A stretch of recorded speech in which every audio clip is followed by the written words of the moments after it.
व्यक्तित्वहरूले कति धेरैले भन्नुहुन्छ यो चिजहरू जुन चाहिँ अब हामीले सोसल मिडियामा हालिरहेका हुन्छौँ, जस्तै अब दोहोरीहरू सुटिङ हुन्छ होइन। अब जस्तै म नि नेपाल आइडल जाँदाखेरि नेपाल आइडलमा सुटिङहरू हुन्थ्यो, अनि कतिको माइन्डसेटमा चाहिँ यो सबै स्क्रिप्टेड हुन्छ भन्ने छ। यसको बारेमा केही बोलिदिनुहुन्छ हजुरले? रेकर्डमा चाहिँ अब स्क्रिप्ट नै गर्न पर्यो, त्यहाँ च्याट्ट मिलाएर कटिङ सटिङ मिलाउन पर्यो के अरे।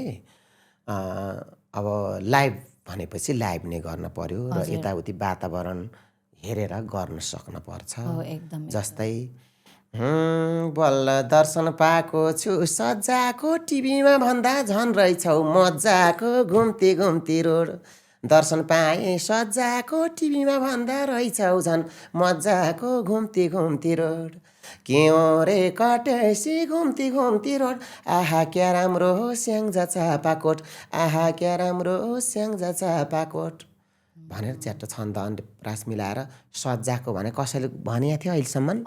हजुर पहिलो व्यक्तित्व हुनुहुन्छ। बल्ल दर्शन पाएको छु सज्जाको टिभीमा हेर्न भन्दा ती प्रत्यक्ष हेर्दा झन् रहेछौ मजाको मिलाउनु पर्यो यसरी। यसो हो।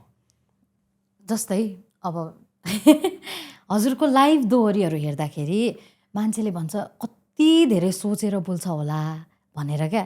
तपाईँ धेरै सोचेर बोल्नुहुन्छ कि होइन जे आउँछ त्यही ठक्क भनिहाल्नुहुन्छ? होइन, जे आउँछ त्यही त भन्न भएन। हजुर। आफ्नो मान मर्यादा प्रतिष्ठा राखेर आफ्नो गाउँ समाज त्यो गीतले भन्न खोजेको के हो, के दर्शाउन खोजेको हो, पीर दर्शाउन खोज्यो कि माया दर्शाउन खोज्यो कि केही सूचनामूलक गर्न खोज्यो, त्यो गर्न सक्न पर्छ। त्यो थियो र पो बल्ल यहाँ भएँ म होइन। गीत गाउन त जसले पनि जाने थिएँ के अरे, बल्ल पऱ्यो माकुरी जालैमा भन्न त जाने थियो जसले पनि, तर पनि त्यसलाई कसरी एउटा लयात्मक ढङ्गले गाउने, कसरी गाउने भन्ने किसिमले एउटा यहाँ थियो र पो बल्ल यहाँ आएँ होइन। त्यसो हो र हुनपर्छ र केही गर्छु भन्ने मान्छेले गर्न पर्छ र उच्चार पनि दिनपर्छ। र मेरो घर परिवारले एकदमै सपोर्ट गरिराख्नु भएको छ। म सानैदेखि नै कलाकार बन्छु भन्ने मेरो उद्देश्य थियो, धोको थियो।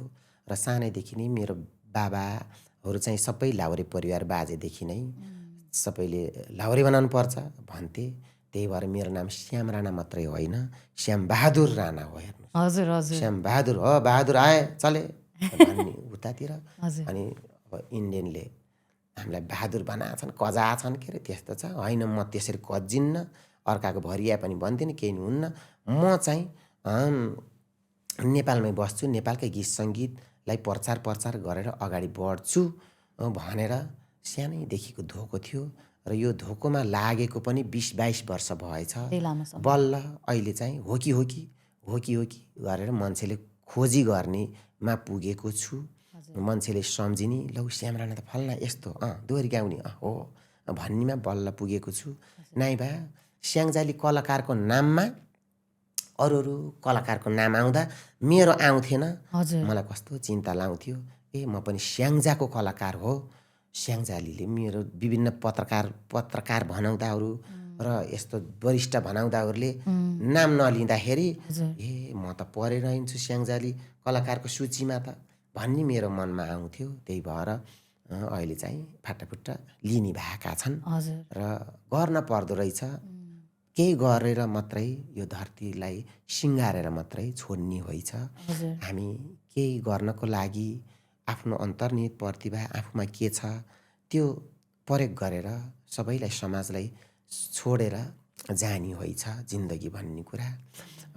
जसले जे जानेछ त्यही अगाडि बढ्नुहोस्, पढाउन जानेले पढाउनुहोस्, शिल्पकलामा हुनेले गर्नुहोस् होइन। म त अरू गर्छु भन्ने जे गर्नुहोस् राम्रो गर्नुहोस्, बदमासी नगर्नुहोस्। हजुर भनेपछि हजुरलाई चित्त दुखाइ पनि धेरै कुरामा रहेछ होइन। चित्त दुखाइ भएर पनि के गर्ने हो र।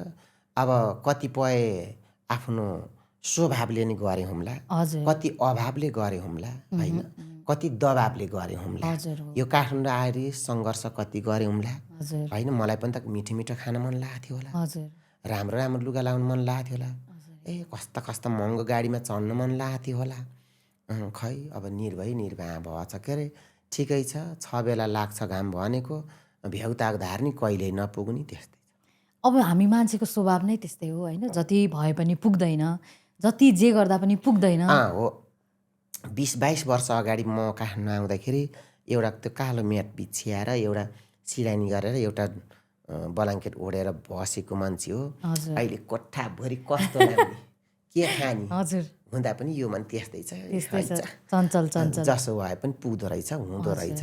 हजुर त्यही हो, मान्छेमा इमान्दारिता हुन पर्यो, हरि हुन पर्यो, धर्म सम्झिन पर्यो। आफूले के गर्न आएको काठमाडौँ रित्तै झोला बोकेर आएको रित्तै फर्किनु त भएन भएन। होइन त। कहिले कहिले घरतिर जाँदाखेरि यसो मिठाई चक्लेट बाँड्ने पनि पुगोस् भओस्, रित्तै हात त जाने कुरा भएन। त्यही भएर पिर पर्थ्यो। सुरुमा चाहिँ कहिलेकाहीँ घरतिर जाने बेलामा दसैँमा घरमा जाँदाखेरि रित्तै जान पर्थ्यो होइन। यसरी त हुन्न भने म त 1-2 वर्ष त गइनँ। अनि हजुरलाई कहिले त्यो प्रेसर आएन? होइन सबैजना लाउरे हुनुहुन्छ, तिमी पनि लाउरे बनाऊ भने जस्तो? त्यही त, लाउरे हुन गोरखपुर गएको हुन दाइ खोजेको नभएको रे लैसालाला भनेर त्यहाँबाट निस्किएको। हजुर जान त यसो देखिन त गर्थेँ। हजुर त्यसपछि बाको मन राख्नलाई मात्रै। हजुर मेरो लक्ष्य उद्देश्य यहाँभित्रको जिन के भन्छ त्यसलाई, नसादेखि रगतदेखि रगतमा सबै। आफ्नो कसरी गिदाउने भन्ने थियो। हजुर सानैमा म 52-53 सालमा हाम्रो गाउँमा कर्णदास के कर्णदास हजुर जिन्दगीको के भरोसा यो त सानो खेलौना हो भन्ने गिदाउने हजुर हाम्रो गाउँमा गएको। म सानै थिएँ। त्यसपछि त्यो चौरमा गिदाएको स्टेज पनि बनाउँथेनन् कि त्यति बेला, चौरमै त्यत्तिकै हजुर गिदाएको। अनि त्यहाँबाट म सुटुक्क गएर यसरी छोएर म पनि तिमी जस्तै हुन पाम, तिमी जस्तै कलाकार हुन पाम भनेर सङ्कल्प गरेको थिएँ कि मैले। हजुर ओहो 53 साल भनेपछि म 8-9 वर्षको भएर छु। म त्यति सानो उमेरदेखि नै सङ्कल्प त्यति गर्नु बेलामा सङ्कल्प गरेको। त्यति बेला नपत्याए यो दर्शकहरूलाई थाहा होला, त्यो गीत चाहिँ त्यही 53 सालतिर आएको के 52-53 सालतिर। त्यहाँ त्यो गीत एकदमै चलेको थियो कि कर्णदास हाम्रो गाउँमा जानुभएको थियो। त्यति बेला मैले त्यसरी सङ्कल्प गरेको। पछि आफूमा गीत गाउने त्यो रस चढ्दै जाने।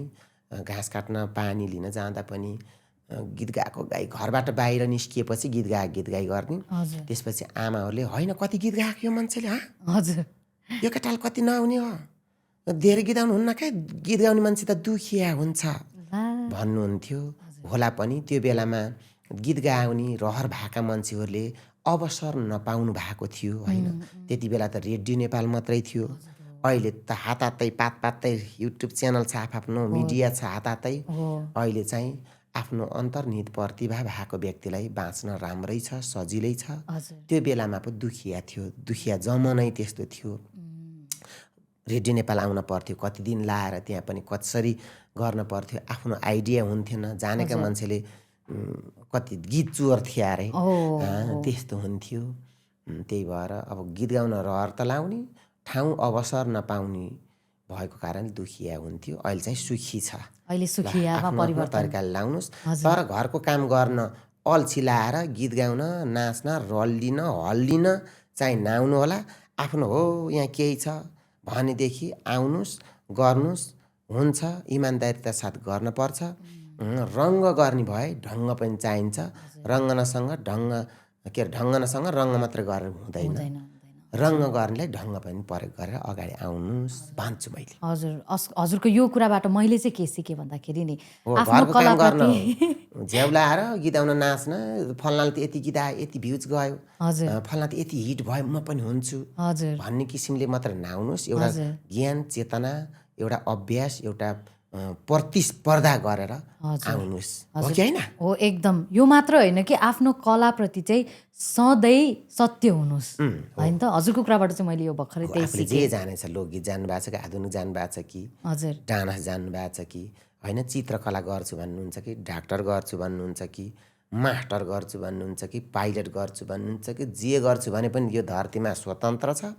तर आफ्नो तरिकाले अध्ययन गरेर आउनुहोस् भन्छु कि मैले। एकदमै त्यही हो मेरो यत्रो वर्षको उमा भोगाइमा मैले त्यति बुझेँ र पहिला पहिला लैलैमा लाइयो, कति रहरले गरियो, कति कर काटियो, हजुर दुःख पाइस मङ्गले आफ्नै ढङ्गले। अब कसलाई दुःख पोखाउने हो नि होइन? के गर्छस् मङ्गले आफ्नै ढङ्गले हजुर हो नि आफ्नै ढङ्ग गर्न भनेर यहाँ काठमाडौँ आइयो। काठमाडौँ त यस्तो दुःख हुँदो रहेछ भनेर आमा बाबुसँग दुःख पोखेर नि भएन। बल्ल खाइस किन गएको थिइस् त? घरै यहाँ खेती गरेर बसी हुन्थ्यो, गाई बाख्रा चराएर बसी हुन्थ्यो भन्लान्। हजुर त्यसले मात्र पनि भएन पुगेन होइन। म त केही गर्नको लागि आएको हो भन्छु के अरे, खै कि यस्तै छ बाउ।